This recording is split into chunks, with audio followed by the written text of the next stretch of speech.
Welcome to Mind Yourself, a podcast sharing real life stories from real people, alongside conversations about mental health and emotional well-being. Listener discretion is advised, as this episode may include themes some listeners may find distressing. Wherever you're joining us from, whether you're walking, driving, or taking a quiet moment for yourself, you're very welcome here. Let's get started. Today we welcome Tina Leonard and Laura McHugh Harrington to the Four Swans Mind Yourself podcast. Welcome both of you. Thank you. You are both psychotherapists and your business is called Lighthouse Wellness Events. Can you tell us a little bit about yourself and your business? I run my own practice called Like My Way Therapy. I work in a practice in Moat and also do see some clients at home as well. And I'm also a lecturer in counselling and psychotherapy. And I suppose myself and Laura came together as Lighthouse Wellness, and Laura might talk a little bit more about where the name came from. But we decided to create Lighthouse Wellness Events to look at specific topics and educate people within the community, but also within the professional practice in counselling and psychotherapy, to maybe cover topics that are very relevant in today's world. And one of the topics that you're quite passionate about and you're going to speak to us today about is narcissism and narcissistic abuse in particular. For anybody who's maybe heard that word but doesn't know what it is, can you give us a little bit of an introduction to what that is? Yeah, I guess when we think about narcissism, we think about narcissistic traits, but also about narcissistic personality disorder.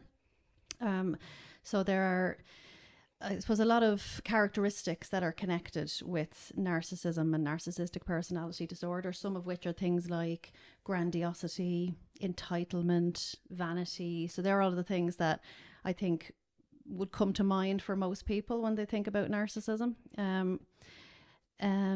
Do you want to add anything to that, Tina?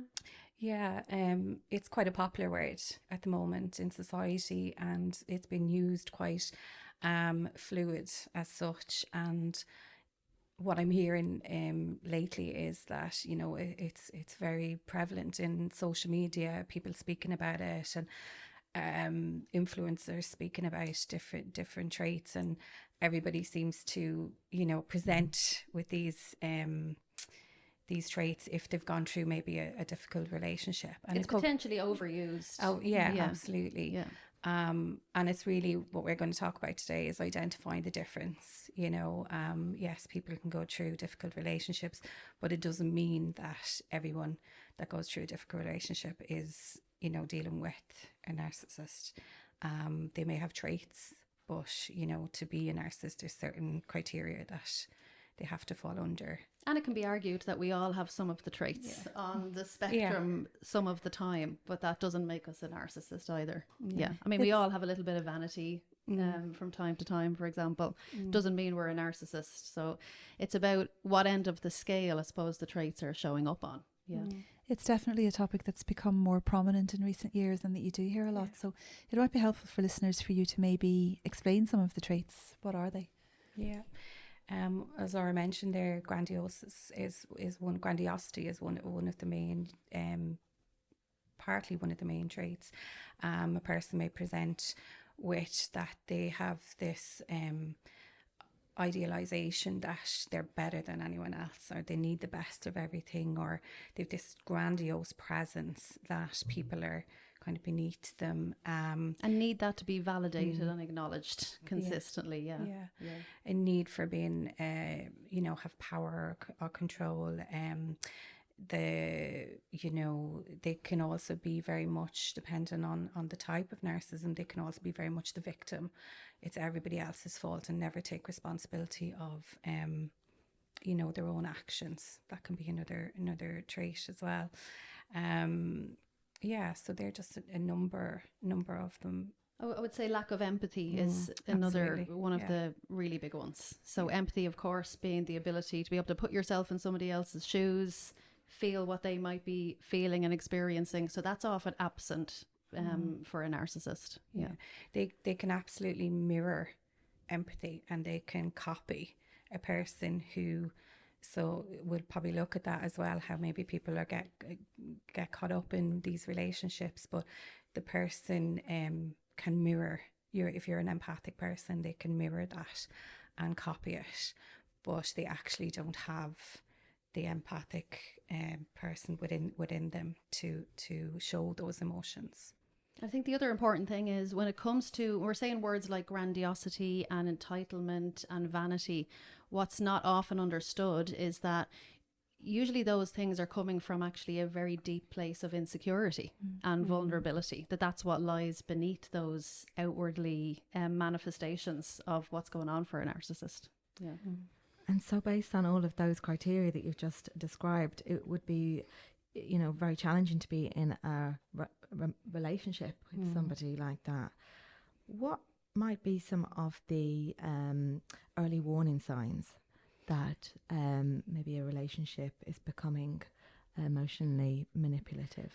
Yeah, so I suppose just going from my own personal experience and seeing patterns of behaviours through many relationships that I've been in is I suppose the first stage would be that you're drawn in quite quickly, and they nearly mirror what you're saying, and they have this very pitiful or sorrowful story about maybe a past experience or a past ex, and the consistency in that, the story is pretty much consistent throughout anybody I've met. They've all had this kind of poor me victim story.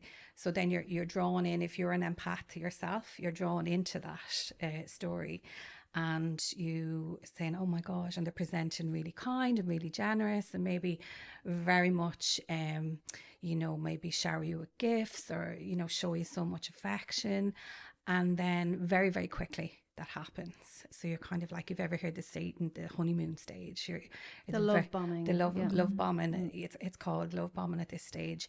Very, very quickly they mirror what your story is, but all the time they're getting this information from you. They're learning all your different vulnerabilities, maybe all your likes, all your dislikes, and they come out with the right terminology to make you feel that you're on top of the world, that you're their only person, you're their idol, but there's no one else like you. It's the idealization phase, right? That's usually what people notice first. Yeah, absolutely. And that happens quite quickly, whether that means they hook you in, I suppose it's called a hook you in, and you're nearly moving in with them quite quickly, or, you know, they're kind of creating this fantasy world, future faking it's called, in regards to what you want to hear. And you're so, you know, enthralled and just mystified by this person that you're hooked very quickly. It's something that anybody can be susceptible to, and there's often a myth, I think, that intelligent, grounded people end up in these relationships and stay in them for too long. And why do you think that is, that seemingly capable people often end up being abused by a narcissist? Yeah, going from my own experience, I would consider myself very empathic, given that counsellor and psychotherapist, and I would consider myself, I suppose, to somewhat intelligent, and I would like to think that I would very intelligent. I'd like to think that I have a good understanding of people, and that I can, you know, pick up on. I think we're trained to do that, to pick up on different personalities. But with that, when we are so empathic, and especially, I suppose, in the case of being a psychotherapist and counsellor, we look beyond what's being presented, and we look to see how we can support this person, how we can care for this person, and maybe that they'll change if we can support them along the way. And then I think it's, you know, that part of our brain comes in, and our feelings and emotions come in. So yes, if we take the professional side out of it, we're humans at the end of the day, and our emotions come in, and we so quickly get hooked hooked into it.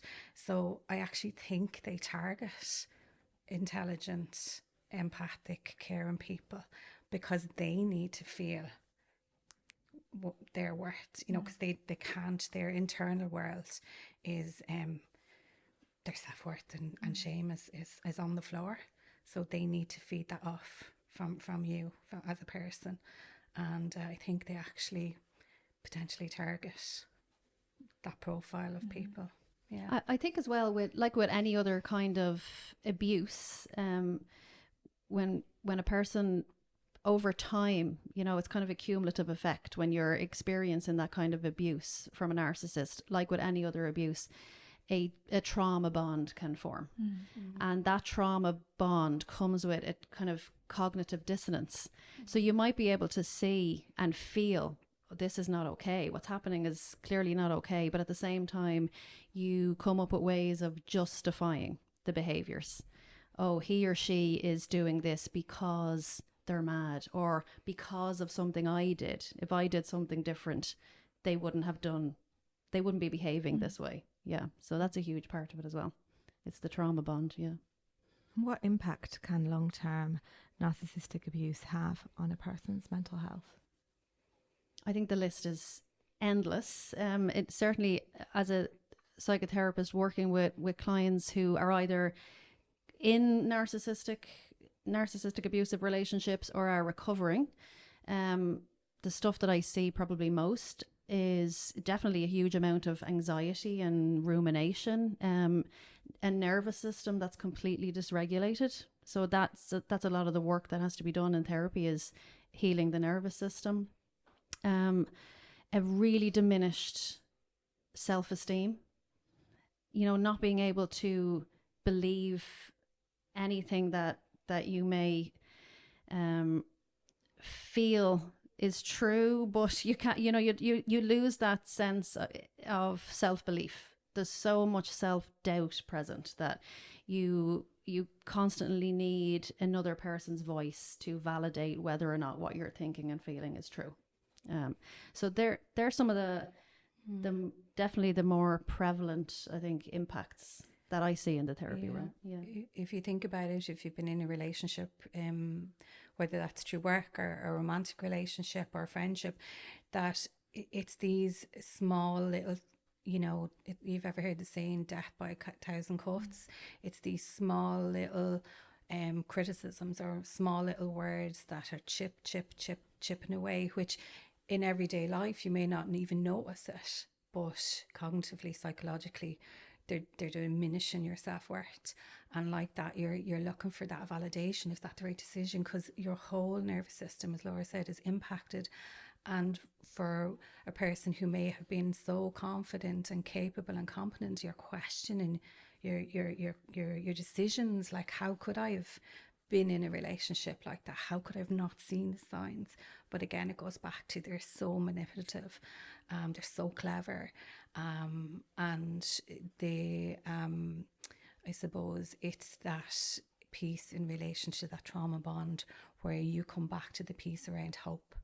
I'll get to see the glimpse of who they were, who they presented as the first person that I thought they were. When really that wasn't who they were. No. That was the love bombing phase. Yeah. Yeah. Yeah. It's not the real them. It does sound very confusing for somebody, and lots of self-doubt within that.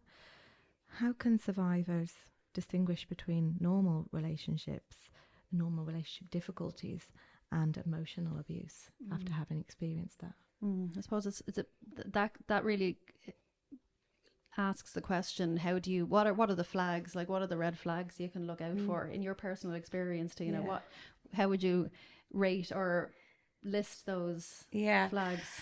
I suppose on reflection, looking back, I now would potentially notice straight away if someone had a similar story about they started diminishing a person or their ex, or, you know, berating someone and they started becoming the victim. Now, I know everyone can have obviously stories where they've gone through a difficult relationship, whether that's romantic or work, you know, a working environment.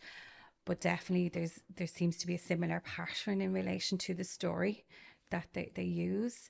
I potentially would look out for that very much romanticizing phase where, you know, they swoop you in, and you know, feeling of this is great, but it's about sitting with yourself and actually trying to identify, is this actually butterflies that it feels great, or is this actually my nervous system telling me actually this environment feels so familiar, I'm familiar with this, that I'm going with that. So it's trying to identify which it is, because if the environment feels familiar, that's a red flag, because it's going to potentially bring you back into a similar pattern of a relationship. And I suppose noticing that when we talk about patterns, like one of the things again to watch out for is the pattern or cycle of love bombing followed by dismissing. You know, whether that be, that's kind of where all of the criticism begins and putting you down and knocking your self-esteem, potentially then followed by completely discarding you, and then the hoovering, which is where they're pulling you back in again, and then the cycle begins again. So noticing, it's the patterns really that are important to notice, because all of those things can happen individually in every relationship. It doesn't mean it's a narcissistic relationship, but when you see that cycle or that pattern, that's the key flag, I think. And when we think about narcissism, we often think about romantic or intimate relationships, don't we? But where else can narcissism show up? It can show up in the workplace, with the power dynamic. Maybe someone in a higher position, and maybe an employee who is maybe a people pleaser, who will appease to the demands of maybe someone in senior management or in management. And then again, that phase of not so much love bombing, but that phase of you're great and putting them on a pedestal, and the next thing withdrawn and dismissing their work and take maybe ownership of the person's work and claiming it's their own, and putting themselves on that grandiose, you know, stand. In friendships, it can happen as well, you know, where a person is particularly self-absorbed, and it's all about what, you know, the friendship can do for them, and nothing in return for the other friend. So it can show up in so many, and in family systems, and families, absolutely, every type of relationship. So clients often come into the room and they're dealing with a narcissistic parent, a narcissistic sibling, a narcissistic aunt or uncle. So everywhere there's relationships, there can be narcissism. And very much so in the family, actually, relationship, that potentially, if you're an adult child presenting to therapy, you could have been the person that was the scapegoat in the family, and the behaviours of the parent or the primary caregiver can consistently show up through that person's adult life, and the adult person is presenting to therapy going, question, is it me? Am I the nurse, or what's going on? And it's trying to gain an understanding. That's where the self-worth can really be impacted, isn't it? When the narcissist acts differently outside the home or to other people and treats you very differently, and you blame yourself. Completely. Like, you know, they can be very much involved within the community, or the presenting as the, you know, the people might identify that maybe they're a little bit off in their behaviours sometimes, but they're very clever, they're very manipulative. They will go out of their way potentially to be the good neighbour, the good person within the community. But when they come home, the real person comes out. And that's where they start the manipulation. And so what are maybe some of the first steps that someone can take if they are realising that they are in an unhealthy relationship? I think like with any struggles that we have in life, the number one thing that comes to mind for me is, if you feel like you're potentially experiencing narcissistic abuse, find a trusted person and open up and talk to them about it, whether that be a trusted friend, a family member, or coming to a therapist. because one of the most important things is having that validated. So when I say trusted person, that's a really important thing. Somebody that you can trust, who will listen, who will acknowledge what you're experiencing, somebody who can have empathy for you, because that's the big thing that's not happening for you in your life right now. So that's one of the biggest steps. Yeah. Is it very difficult to trust people again after going through something like this? Absolutely. Yeah, absolutely. For me personally, I felt, given the work that we do, I felt I had to find an understanding first, the logical side in relation to the behaviour of the person, and trying to identify the patterns. So I went on to further study in it, just to try and get some logical side of how could somebody be so hurtful and so manipulative and so just soul destroying, because it's hard to reconcile that, isn't it, when because you might actually still love this person and believe this person loves me, and maybe they do love you, but they don't know how, they don't know how to in a healthy way show their love or be in a relationship. It's very hard to reconcile how both of those things could be true at the same time. And then the other part was, okay, so logically in the conscious, I understand now that I can see the patterns, and I know that's them. But the other side was, well, what is it about me? And not, it wasn't to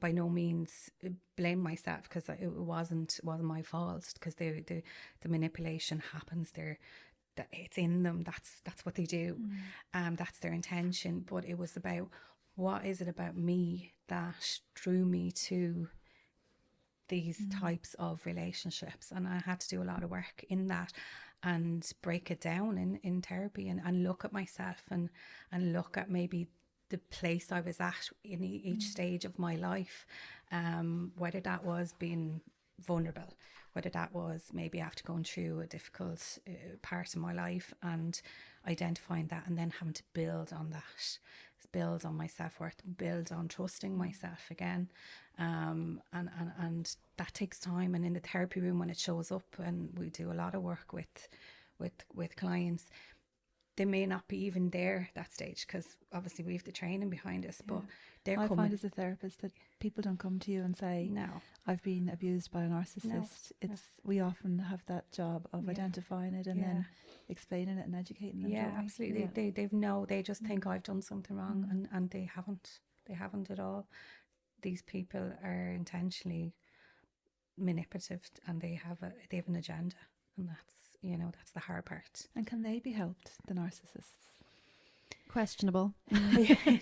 I think, I mean, the research currently says that there's no treatment really, there's no cure. If somebody's a narcissist, they're potentially always going to be a narcissist. And they say that if you ask the question, am I a narcissist, you're definitely not. Because, yes. That's it. That's so important, I think. If you ever question that about yourself, you are not a narcissist, because it would never occur to you to ask that question if you were truly a narcissist. Sometimes they will, maybe it's been said to them, and they may make it as a statement, oh, narcissist, but they will never say, I am a narcissist, because obviously it's projection. It's like reversal. They'll change the narrative, and they're very good at doing that. They might actually tell the person they're abusing that they're a narcissist, because that's one of the manipulation tactics they use, is that they will accuse their partner of the things that they themselves are guilty of. Projection. Yeah. So if somebody was listening today who maybe suspects a friend or family member is experiencing narcissistic abuse, how can they help? I would say listen. Because in the relationship they've never been heard, they've been dismissed, or they've been told that what they've said is not correct, or they've been criticised. So definitely listen to not to respond, but listen to actually hear the person's story, and then maybe in supporting them to get maybe some professional support in relation to how can they explore the experience of actually what's happened to them, because a lot of the time maybe they're in denial, and as Laura said earlier, they're still in love potentially with the person, or in that Or that trauma bonded. trauma bonded Yeah. to that in the anticipation of hope. Oh, maybe they'll change, maybe they'll come back. Oh, they've said this or they've said that, and they're going to change, but they'll never change. It's just a cycle. So definitely be open to listening to them with intent.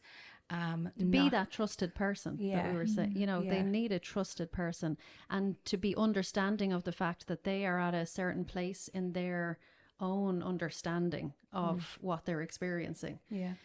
You know, and not to be, I suppose, maybe frustrated with where they're at, frustrated with their patterns of going back, and because that's all happening for a very valid reason.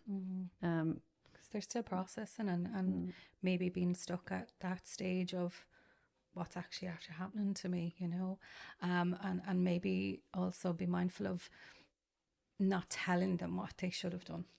You know, you should have let, why, like one of the questions a lot of the time is, why didn't you leave? You know, that's, or why did you go back? Or why did you go back? And being supportive that if they do make that decision, it's that you're there for them, so that they know they can come back to you and say, oh gosh, I made a mistake. I you know, they're after, it's after getting worse. I think be a safe base for them, and they will use that when they're ready, but it has to be, I suppose, at their own pace. One of the therapeutic interventions that's recommended is no contact, isn't it? But that is so much easier said than done. What does no contact look like, and how do people navigate that? It's not easy.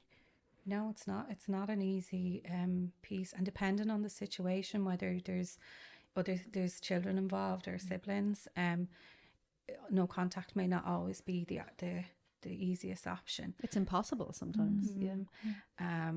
So no contact may be absolutely, I'll break all ties with social media, break all ties with maybe a system or a friendship circle that you made within that life, that relationship that you had, that unfortunately it may be a case of having to cut all ties in order for the individual to heal. And that's not always viable if there's children. So it could be a case of maybe grey rocking. So that would be minimal contact, but it's literally, these are the facts, this is the times, this is what needs to be happen with if there's children. And Can you explain grey rocking, Tina, for somebody who doesn't know what it is? Yeah, so I suppose so no contact is literally cut all ties and not engage. Grey rocking is kind of I suppose a piece where it's minimal contact, it's factual, and it's setting, I suppose, boundaries for yourself in regards to how can you protect yourself. You know that you have to make contact with this person, but it's not getting caught up in the emotional piece. It's really about, you know, facts. Yeah. So if, for example, you share children and there's shared custody, there are certain types of contact communication that you have to have, but you know, around logistics, scheduling for the children. So it's just keeping that really, really tight and simple, concise, to the point, and not allowing it to become anything else. Yeah. And a lot of the time, to one of the maybe pieces that they might try and do is hoover you back in, and that could be, let's go to couples therapy, let's go and make it work. I promise you, you know, we'll make this work. I'll do whatever you want. But that can be actually a very common ground for manipulation within for the therapist and for the person who's actually in the relationship. So because so can a narcissist actually change then? Is it possible for them to rehabilitate or actually change? it's very few. The percentage of diagnosed narcissists is it's like 1% out of the population. I think that's in and around the stats, but they will always have those traits, but I think potentially they become more, but they are aware of that. Can they potentially? I don't think so. Yeah. What's the one thing you wish every survivor of narcissistic abuse knew? That's not their fault. It was never their fault. 100%. Yeah. That's and it may take a long time for them to fully believe that, but that's the message. That's the most important one, I think. Yeah. Nothing about what happened. Nothing was your fault. Yeah. Thank you so much for coming on to the podcast. Your business is Lighthouse Wellness Events. Where did the name Lighthouse come from? Yeah, so as Tina said earlier, her own private practice is called Light My Way Therapy. So it has the word light in it. My private practice is called Laurel House Therapy. So I've got the word house. And we sat at my kitchen table one day talking about kind of coming together to do Lighthouse Wellness Events, and threw a few ideas around, stuck those two words together, and we got Lighthouse. Yeah, so it just kind of hit in a certain way that we knew it was the right name in the moment. It's very symbolic of the therapeutic process, isn't it? Like the lighthouse is very stable and strong, no matter what, and guides around it. The beacon of light. Absolutely. Yeah. And the question we ask everybody who comes onto the podcast: how do you mind yourself? For me, I would say, well, the first couple of things that come to mind is sleep is a big thing for me. I need my 9 hours of sleep every night, or I really feel everything gets more difficult. I do a lot of mindfulness and meditation, and they really get me back on track if I'm ever feeling I'm being derailed a little bit. The work we do as therapists, it does take a lot of care and attention to make sure that you're not derailed in your own personal life as a result of what we're carrying through. I suppose the potential for vicarious trauma, and working with clients who have experienced a lot of trauma. So yeah, I would say for me it's sleep and meditation and being outdoors in nature. Yeah, so important. For me, it's especially after if there's been a heavy session, it's kind of, how do I leave this here? You know, how do I not take this home with me? So it could be a case of I have a bit of a routine. I turn off the light, I'll blow out the candle maybe, and you know, allow myself to put away the notes. And on the drive home then I might put on some music, and that kind of just takes me to a place of, actually that's my work finished now and I'm going into my own space.